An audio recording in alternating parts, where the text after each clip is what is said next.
Hey everyone, and welcome to 90 Days of DevOps. I'm April Edwards, and I'm going to be joining you for day 30.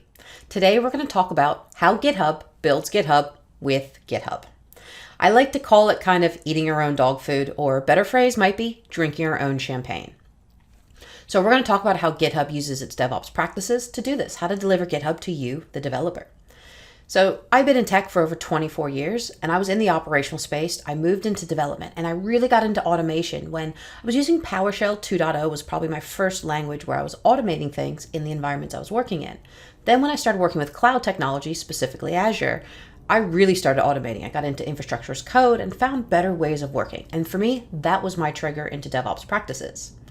So when I moved into GitHub, I went from working in a large organization at Microsoft to GitHub, which was a startup and had to scale and grow itself over time. So what is GitHub? GitHub is the place for source control, but it used to be and it isn't anymore. The GitHub today is not your parents' GitHub. It's a whole new platform. It does all end-to-end delivery from planning to building to testing, to delivering your code, and even analyzing and running those metrics and observability for you. It is a full end-to-end developer platform now. And we do everything from collaboration to how you're productive to you're using CI/CD, and not just CI/CD, but also automation. And underpinning all of this is security, because security is key. And then also, how do you scale? Starting from a small startup into a larger organization, or maybe you're a large organization embracing DevOps practices. We cater to all those organization sizes. So today we're going to talk about GitHub. This is the github.com that you've known to grow and love over the last few years. Now, GitHub was started around 2008, and well, there's over 60 services around this whole Ruby on Rails monolith. It's massive. It's got a React front end, and it uses MySQL database on the back end. Now, this is the same code base that GitHub started with in 2008, and it's just grown over time. We have over 1,000, about 1,500 people in our engineering teams today. So we're using a lot of these practices today, but not only are we using GitHub to build GitHub, everyone internally at GitHub uses GitHub to deliver, whether they're in sales, they're in marketing, they're in HR. So it's not just a developer platform, it's a platform for everyone. So we're gonna walk through how that works.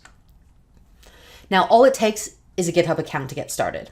Now, when we start off with GitHub, we obviously didn't have a lot of accounts. Now we have over 1 million accounts, and it keeps growing, and it's huge. We've had vast amount of growth over time, and it really hasn't stopped. Now, in the last year, we've had over 80,000 deployments to github.com, and then we've also had over 1.9 million commits across our internal repositories in the past year alone. Now, the github.com API gets over 4.3 billion requests per day. So we have all these great metrics in how we use GitHub, but what kind of key metrics do we look at? Now, when we talk about DevOps practices, it's really critical to talk about how you measure success. When we start with a DevOps problem, we need to find what hurts most, and we need to fix it. So we need some good measurable impact and KPIs that we can deliver against. And there are often some very unhelpful KPIs. And I know I've been there. Maybe how many lines of code I'm writing or how many hours it took me to write something. And realistically, that doesn't work because what might take me 5 hours might take you 3 or vice versa.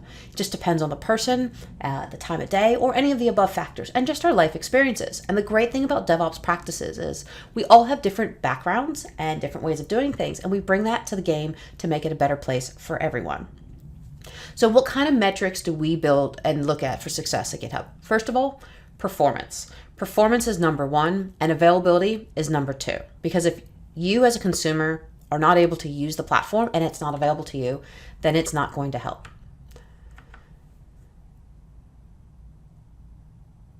So in terms of key metrics, we're looking at number one, the performance of github.com, the platform. Next up, we also look at availability. Those are two key performance metrics that we're looking at. And the reality is we're going to have outages. Every single organization has outages. It's important of how you communicate that. And when it is down, what resiliency you have in place. So that comes into how we scale the platform. And that's really critical to us because we have had to scale since 2008. But also, how productive are you and how well do you collaborate?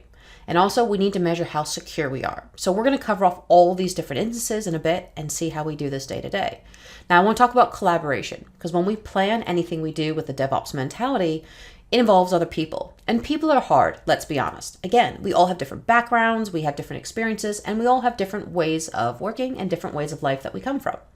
So when we collaborate, communication is key. So we've built in a lot of tools into github.com to help you do that. So I want to let you in on a little secret of what our master plan is for GitHub and how we're developing the platform. We want to build happy developers. And you might be thinking, well, why does a happy developer matter? Because to unlock productivity, we need to focus on the developer experience. And let me give you a really good example. When I was in the operational space many years ago and virtualization came about, and now we have cloud native, every time we've had this big shift in how we do technology in the ops space, we all think, oh my gosh, we're going to be out of job. But the reality is we need to be more productive in how we do things. We need to automate our way into a good job. And actually that's been one of the linchpins in my career, is being able to automate more and more. And focusing on the developer experience means that you're happier and you want to stay in your job. Because let's face it, you've never left a job because you were happy, right? So how do we do this? We have all of our engineers and our developers running code in production on day 0. That's right. The day you start at GitHub, you are pushing code to production. I will show you how we do that. And actually, in fact, I pushed something to production on my first day as well. And if you don't believe me, I will point you to my manager who can absolutely confirm that for you. One of the secrets is we don't run code on your local computer. And you're thinking, well, hold on a minute. How is that secure? We have a very cloud-first development platform, and we also are very remote. I'm sitting here in the UK, our headquarters are in San Francisco, and my colleagues are all over the globe. Now, not only that, but I need to be able to work anywhere in the world if I'm seeing customers or doing other things. But I'll be honest, I'm on a Windows device here. I've got another Windows device, and I also have a Mac. I have 3 different machines. So by running that code locally, there's a lot of risks and things that can happen. One is you could lose your device, it could get stolen, or if you're working from home around other people, they could have access to your device. So when we think about security, that's one of the things we've done at GitHub, is made sure that we don't have any code running locally on our machines.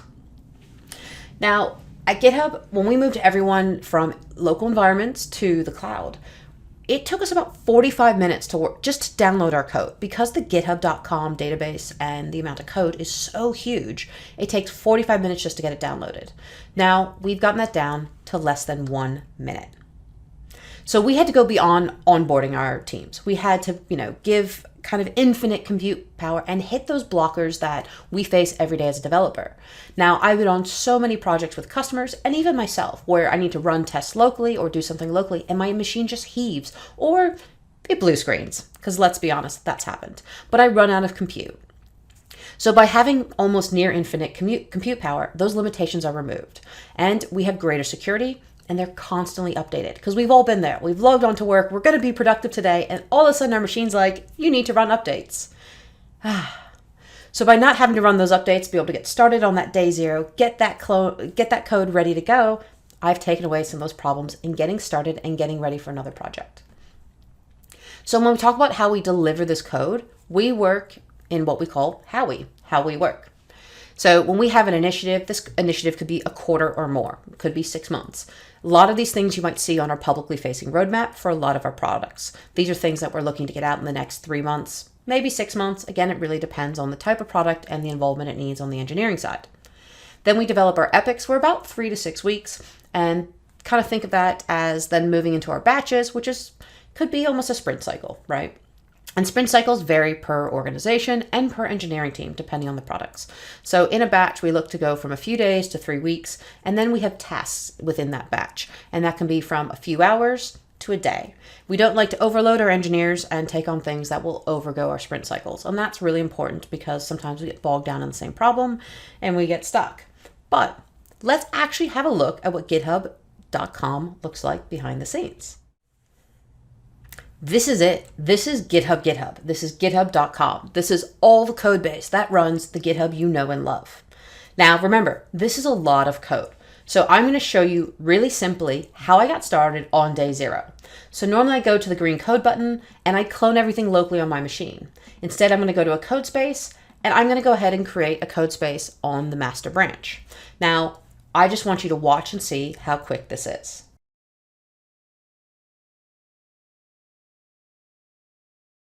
All right, now that was pretty fast. I was watching the clock. It was less than a minute. I did speed it up because, well, it wasn't even enough time to really grab a cup of coffee.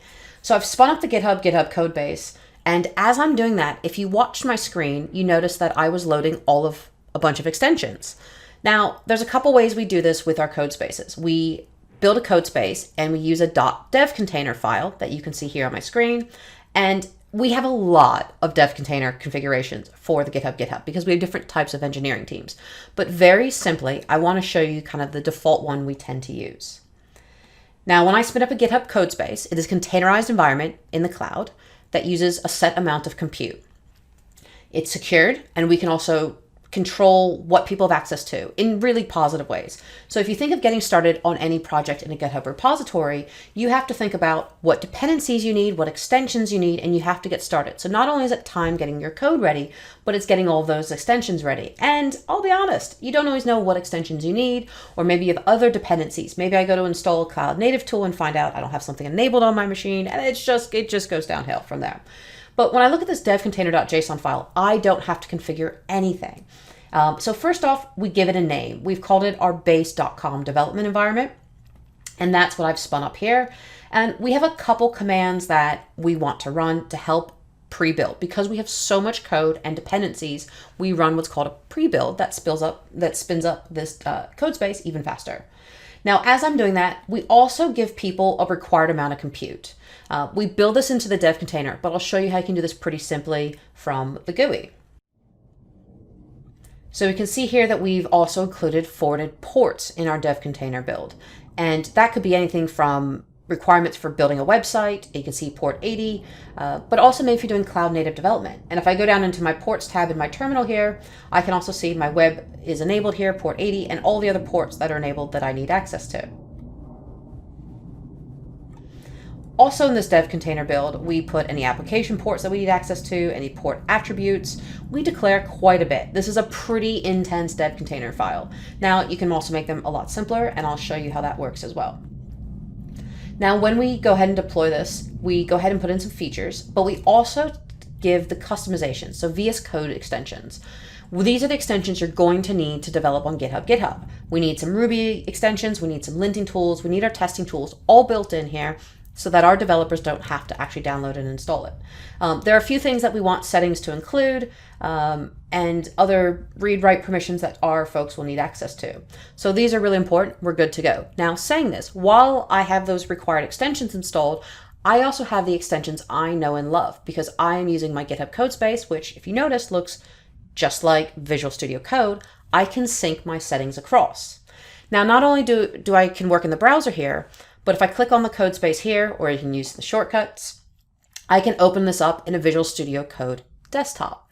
When I open this up in the desktop, it's just running from the code space still, just locally on my machine. I'm actually not pulling down the code. I'm still using that secure development environment. And then I don't have to install and configure my local machine to run that dev container because maybe that takes some time as well. However, if you don't have internet connectivity, this obviously will be a blocker. So when I'm working on GitHub, I have access to all the code I need because it's all baked into how the dev container is configured for this code space. Now let's go back to the web browser and look at some other features we've built into GitHub. Now I just don't set up a GitHub code space and get coding right away. I need to track my work. So the first part of DevOps is planning our work.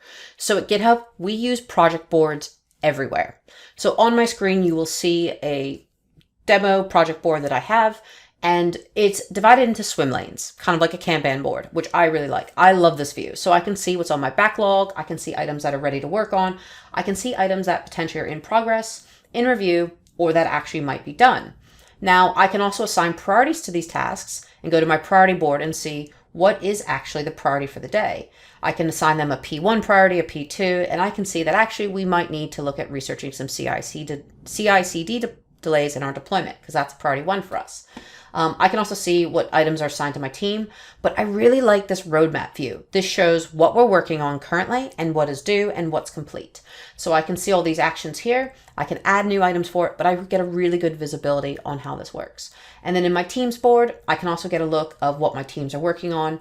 Now, there's only me in this team right now, but I can see what's in the backlog, what's ready, and I can add items to this as well. So it's just another view.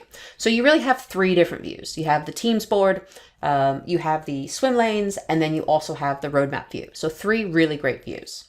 So how does this play into how I work? So we want to actually launch some code. So I'm going to click on this task, and it shows that we need to research some CI/CD delays in our deployments. I'm going to go ahead and add myself, assign myself to that. And as I've assigned myself as an assignee, maybe we need to make this, we can also put some labels on it, and you can organize a lot of your project boards based on labels. Maybe this needs to be documentation or an enhancement. It is absolutely an enhancement. And I'm going to go ahead and put it as maybe I want some help wanted on it. When I select a task in my project board, I can see that it has a title and it's actually linked to an existing GitHub issue. Because again, traceability is really critical with DevOps practices. I'm going to go ahead and click on our issue, and I can see the issue here. Now I can also create a branch for this. So let's go ahead and create a branch. I'm going to go ahead and give the branch name related to the issue. I select the repository it's in. Now I can open this up in a code space from here. I can also check out this code locally or open up the branch with GitHub Desktop. So I want to go ahead and immediately open this up in a code space. I select the button, and I'm going to go ahead and create that code space for that new working branch.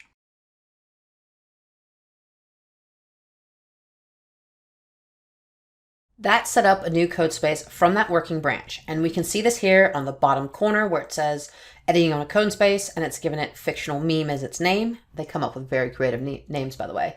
And you can also see our working branch here. Now we can change our working branch, but this was really great. I didn't have to leave my browser. I also didn't have to switch my context, but I want to address context switching as well. So we're already on the correct working branch. Now you may have a branch naming convention that you might use inside your organization, but always create a feature branch. And from here, we can also see all my extensions are preloaded.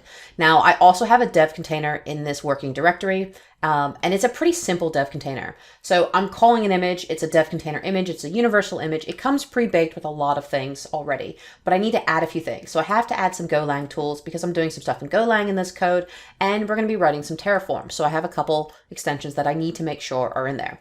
This is a really simple repository, a lot smaller than GitHub, but really good for you to visualize what's going on. So I'm already on my working branch. I want to go into our infrastructure here, and let's say I want to go ahead and create some Terraform. Now I'm going to go up and open up our main file, and our main file here, we go ahead and create a VNet. We create another VNet here, and we call some modules for other things. Again, it's a bit messy. So I'm going to go ahead and highlight this code, and from within my browser, I can access my extensions. I am going to go ahead and open up GitHub chat, and I'm going to ask it to make this Terraform code simpler. Not that I can spell today, but that's okay. So we can see it's referenced our 98 lines of code here. And actually, it's pretty happy with how I've done it. But it does clean up some of the code, and it gives me an output. So it's removing some of my random integer values, which may or not want to do. But it's giving me an output here that I can work from the code space. Now, it means I don't have to switch context, and that might be really beneficial for you. I know for me that my days are quite busy, and as a developer, I don't actually get a lot of time writing a lot of code. So the time I do get needs to be pretty focused. So I have the option here to insert our code with the cursor, and we have a new set of Terraform files that we've updated. So I want to go ahead and commit our code. So we can go ahead and put that, and we can say fix to, actually this doesn't really fix our issue with CI/CD, does it? But that's okay. Fix to Terraform file. We're going to go ahead and commit it, and I'm going to go ahead and sync our changes. When we go back to our repository for our demo environment here, we can see that the branch has had a push a few seconds ago. We're going to compare and create a pull request. I'm just going to call it fix to Terraform file. The other thing is I want to add a description here. I did some things. Now, did you know that half of all pull requests have very little description? That's not the way we want to do it. So I'm going to cheat, and I'm going to use GitHub Copilot to generate a summary of the changes that we made in our code. Now, I've created my pull request, and I've given it some really good information. Now, you can say I cheated and used GitHub Copilot, but I didn't have to leave my browser, and I was able to get a pretty concise summary of what I changed, and it references the files that we changed and exactly what changed in each of those files. Now, as I created that pull request, we can see that there are checks that are running. There are 3 different things that are running. First off, I'm running Terraform plan, and that was successful. That's a GitHub Actions workflow. And then I'm running a deploy, and then I'm running some code analysis. So let's have a look at what each of these are doing. Now, I can look at it from the actions view within the web browser here. We can see them running. Or if we go back to our workspace that we're working in, we can see the workflows that are running here. Oops, let me go ahead and go to the correct one. And we can see that code QL workflow is running, and we can see where it is. So actually, I can work within my GitHub code space, and I don't have to leave the context of this window, which for me is really helpful. I can go on writing more code, or I can go on to my next task, but still have this up and see what it's doing. So I did say to you we're running a couple different actions workflows. So we can see one is running there for code QL. We also had a deploy environment, which just failed, which is okay. We'll go through that in a second. And then we just ran Terraform plan, which was successful, which is really good. But we can see all the steps in those action workflows from here. The other thing we can see is any other settings we have configured, maybe the environment. So I am using environments within GitHub so that I'm protecting my production environment. And then secrets. I am not showing my repository secrets. So anytime I'm running code and deployments within GitHub, I am putting everything as a GitHub secret. Now I'm calling those secrets. Now you can't see the secret. You cannot edit. You can update the secret, but you cannot see what the existing secret is once you set it. No one can see it. And people often ask, well, what if I need to give access to a secret? Well, you give the developer the what they're actually calling. They don't need to see the secret itself. There's no point in giving them the secret. Plus that minimizes your security footprint. So we can see all the variables and secrets that we have by clicking on these, and they will pull these all down. So let's go back to our workflow runs and look at what they're actually doing. Now we can see them in here. We can see that the code QL thing has ran, our fix to our Terraform file has been there, and we can see the ones that are tied to our branch. Now, again, I can see these from the workflow pane. I can also go into our code and see what they're doing. So instead of the dev container folder here, the .github container are my workflow files. So let's look at each one. So every time I do a pull request on my main branch, which I've just done, I'm building and pushing a Docker image, and I'm running a bunch of tasks. This is my automation with CI/CD. Now this is deployment, so this is true CI/CD. The other thing I'm doing is running a check on my Terraform code. So again, any pull request on my main branch, I'm going to go ahead and check out my code, set up the Terraform, and I'm running a linter. So I'm not just using GitHub Actions for CI/CD, I'm also using it for other tasks, linting, and I'll also run a bunch of tests. So let me show you what those look like. So the deploy environment actions workflow, I want to go ahead and select on that. Now that has failed, and that's okay. It's unauthorized authentication. It looks like I have a key expired, but that's okay with that. But when I look at, if I click on that, I can break down to the tasks that I'm running. When I build and push an image, I'm actually scanning my image for vulnerabilities as well. And then I'm going to push that up to an Azure Container Registry, and it has to succeed. So in my pull request, everything has to go all green. All the tests I'm running, we do the exact same thing at GitHub. If a test fails, a pull request fails, and your pull request cannot move forward and merge until every test is successful. Now, I also showed you this code QL workflow that was running previously, because we don't just do CI/CD with GitHub workflows and actions. We also do, again, testing and all sorts of things. Code security is really critical. Every time I do a pull request, it's going to go ahead and initialize code QL, which is one of our security codes, our security tools.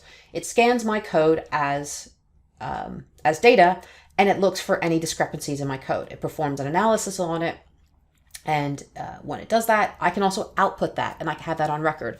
So again, having traceability of what we're doing with our code bases is really critical. So how did I enable all of this? I'm going to actually move into another repository that has a lot of security flaws on purpose. So if I go to security tab in any of my repositories, this is really simple. I just need to go ahead and enable some of these security toolings. This is part of a tooling set called GitHub Advanced Security. I can enable security advisories.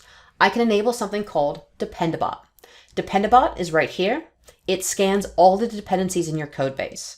So in this code base specifically, we have a Java vulnerability.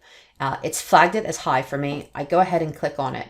And we can see here that it's already opened a pull request. I can go ahead and open up that pull request and see what the fix is. So it's already given us a fix that we can implement. And it also, again, needs to run all those checks before it can go to merge, and we can see merging is blocked. Now within this vulnerability, it shows us what versions are affected and what the patch version is that we need. It also references, where the security vulnerability came from and the severity of it, which is really critical. Now, when I started working in development and even in operations, I wasn't always a security expert, but writing secure code is really important. And when we're consuming a lot of these secure code, some of these open source packages, and we're running dependencies in our code bases, we need to know what these dependencies are, and managing that's really tough. Now, the other thing we've enabled here is code scanning. This is also part of GitHub Advanced Security. This will also give us different errors. So this one is giving us critical errors, and we also have high errors and down to medium and low. So these have been prioritized for us. I'm going to go ahead and click on the SSL client package. There's a critical vulnerability in there. It tells us what version is vulnerable and that we need to fix it. Now, this didn't already give us an issue, but we can go ahead and create an issue for it and add that to our project board. So once we've submitted this new issue, this is something we can easily assign to someone and put on our project board. And I want to go back into our security board, and I want to talk about secret scanning. So I've implanted some Google API keys on purpose, obviously. Now, when this happens, it will tell us where that key is implanted. It'll tell us where it needs to be found. Now, sometimes we put in keys to do testing, and maybe it is used in tests. Maybe it is a false positive, but we can close it for a reason, or we can do other things like seeing maybe we have a custom pattern. So we do have a custom pattern here. It's telling us possibly what it is, that we need to rotate the key. And honestly, we probably need to call that as a GitHub secret.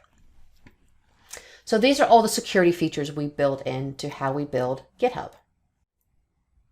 So I'm going to go back to GitHub, and I want to show you the insights that we have on our board. So this is the period of 1 week. We could easily go back a few more weeks. We could do a month. We could set these metrics to even 1 month potentially, or even the last 24 hours. We can see our top contributors. We can see community involvement. We can also see traffic to GitHub, how many commits we had, our code frequency, dependency graphs, networks, and forks. So we can see all the activity and the insights that happen. So this is really important because not only do we have GitHub Actions workflows, which tell us what's happening. We have linting tools. We have security tools that we can run to secure our code, but then also we can get insights into how we've been performing. So then that takes us back to how do we take these insights and then plan for our next sprint cycle. So that is how we develop GitHub with GitHub on GitHub. We've worked in a single pane of glass experience today using the GitHub code space, using some GitHub extensions, VS Code extensions in that code space that we can also use in VS Code. But then we've also used the browser experience so we didn't have to navigate out. We literally have done a full end-to-end CI/CD deployment, but included so much more. We did planning. We tracked our work. We also automated things like linting and tests. And then we can look at the insights into how we've deployed things, and we can run other tests in other places and automate all of that with GitHub Actions workflows. So I also kind of talked about how we use GitHub when you're not a developer, i.e. maybe you work in HR or something else. This is where projects come into play. A lot of our teams, actually all of our teams, use projects to track their work and open up issues. So if I'm working with maybe our social media team or someone on the HR department, I open up a GitHub issue and it goes into their project board and they can track their work. They can also use things like GitHub Actions workflows to automate, because GitHub Actions workflows are not just CI/CD. They can literally automate anything within a repository, or they can use a timer trigger. So these are all really helpful things of how we use GitHub with GitHub. Thank you all for joining on day 30 and learning how GitHub builds GitHub with GitHub. So hopefully you learned how we do our end-to-end delivery with GitHub using GitHub at GitHub. It's inception, isn't it? I'm going to put some good links for you all to do some further reading, and also you'll have my social media details. You guys can reach out and ask questions. And remember, keep on automating, keep on doing some great stuff in the DevOps space, and keep on learning. So thank you all for tuning in, and enjoy the rest of your learning journey on 90 Days of DevOps.